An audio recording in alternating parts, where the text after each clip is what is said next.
बिट्टू नाम का लड़का तंदूर पर रोटियां लगाया करता था। सख्त गर्मी के बावजूद भी वो अपना घर चलाने के लिए तंदूर पर खड़ा होकर नौकरी करता था ताकि उसके घर का गुजारा चले। बिट्टू आज सेठ साहब के हाथ से 150 रोटियों का ऑर्डर है, पहले उनकी रोटियां बना दो।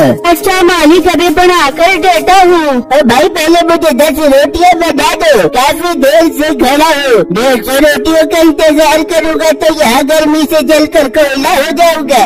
भाई आप तो रोटियां लेकर चले जाओगे, मैं तो यहीं खड़ा रहूँगा गर्मी में रोटी बनाने के लिए। मुझे पर कोई एहसान नहीं कर रहे तुम, जल्दी से पहले 10 रोटियां बना कर दो। हाँ बिट्टू, पहले से 10 रोटियां बना दो, फिर 150 रोटियां लगाना।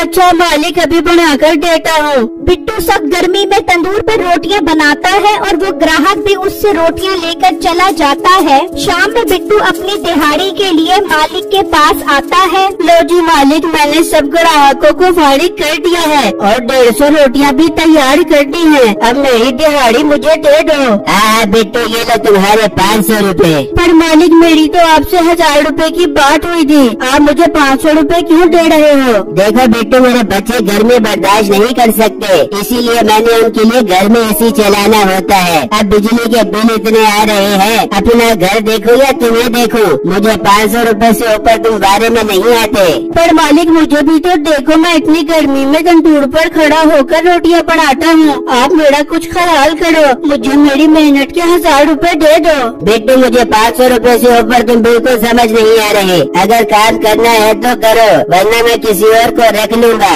ये पकड़ो अपने 500 रूपए। नहीं मालिक, आप ये 500 रूपए भी अपने पास रखो, मेरा अल्लाह मालिक है। बिट्टू ये सुनकर उदास होकर वहाँ से चला जाता है और अपने घर आ जाता है। बिट्टू खाली हाथ क्यों आ गए? आप रोटियां क्यों नहीं लेकर आए? आज मैंने मूली शलजम की भुजिया बनाई है। बस बेगम, मैं तुम्हें क्या बताऊं? बिट्टू अपनी बीवी को सारी बात बताता है तो उसे भी सुनकर बहुत दुख होता है। बिट्टू, आप ये काम छोड़ क्यों नहीं देते? अपना रंग देखो कितना काला हो गया है, कोई और काम ढूंढ लो। और वो जो 500 रूपए दिहाड़ी दे रहा था वो तो कम से कम ले लेते। हाँ बेगम, गलती हो गई, बस गुस्सा ही मुझे बहुत आ रहा था, इसलिए मैंने पैसे छोड़ दिए। मैं कल काम पर जाऊंगा तो उससे 500 रूपए भी ले लूंगा। इतनी देर में रात हो जाती है और बिट्टू और उसकी बीवी आज भी भूखे खाली पेट ही सो जाते हैं। और जब सुबह होती है तो बिट्टू काम के लिए अपने घर से निकलता है और तंदूर पर पहुंच जाता है। आ गए हो बिट्टू तुम? मैं तो समझ रहा था तुम आज काम पर ही नहीं आओगे, जिस तरह कल तुम नखरे दिखा कर गए थे। मालिक, काम नहीं करूँगा तो घर का गुजारा कैसे चलेगा? मजबूरी है मेरी। ठीक है, अब ज्यादा बातें मत करो। 200 रोटियों का ऑर्डर है आज, वो फटाफट तैयार करो। बिट्टू तंदूर पर खड़ा हो जाता है और रोटियां तैयार करने लग जाता है। तभी एक ग्राहक आ जाता है। भाई जरा जल्दी से मस्त गर्मा गर्म रोटियां लगा दो। ठीक है भाई, आप काउंटर पर पैसे जमा करवा दो, मैं रोटियां तैयार करता हूँ। मीठा काउंटर पर पैसे जमा करवाने जाता है और बिट्टू रोटियां तैयार करने लग जाता है। बिट्टू बहुत खूबसूरत और नरम और मुलायम रोटियां तैयार करके देता है और वो रोटियां लेकर चला जाता है। हाँ मीठा, क्या रोटियाँ? हाँ बेगम, एकदम कमाल किस्म की रोटियां लेकर आ गया हूँ। चल मीठे अंदर आ जा फिर। वो दोनों अंदर चले जाते हैं और नसीबो उन रोटियों के साथ अपनी जली हुई रोटियां भी रख देती है। ये जली हुई रोटियां कहाँ से आई? अरे मीठे, तू तो बिल्कुल भी समझदार नहीं है। अरे पागल, ये रोटियां मैंने बनाई है, पैसा वापस लेने का बहुत अच्छा तरीका निकाला मैंने। तू ये जली हुई रोटियां ले जा और उन्हें खूब बातें सुना दी कि तुम जली हुई रोटियां बेच रहे हो। फिर देखिए मैं तुझे पैसे भी वापस कर देंगे और हम नफे की रोटियां तोड़ भी देंगे। अरे नसीबो, मेरी ग्लूकोज की बोतल, जवाब नहीं तेरा। मैं भी जाता हूँ और पैसे वापस लेकर आता हूँ। मीठा जली हुई रोटियां लेकर घर से निकलता है और उसके तंदूर पर पहुंच जाता है। और मोटी गाय, तुझे अकल है कि नहीं? इस तरह की जली हुई रोटियां बनाते हैं, सारा बना बनाया मूड खराब कर दिया मेरा। पर भाई, मैंने तो आपको बहुत खूबसूरत और गोल मटोल रोटियां बनाकर दी थी, जली हुई रोटियां नहीं बनाकर दी थी।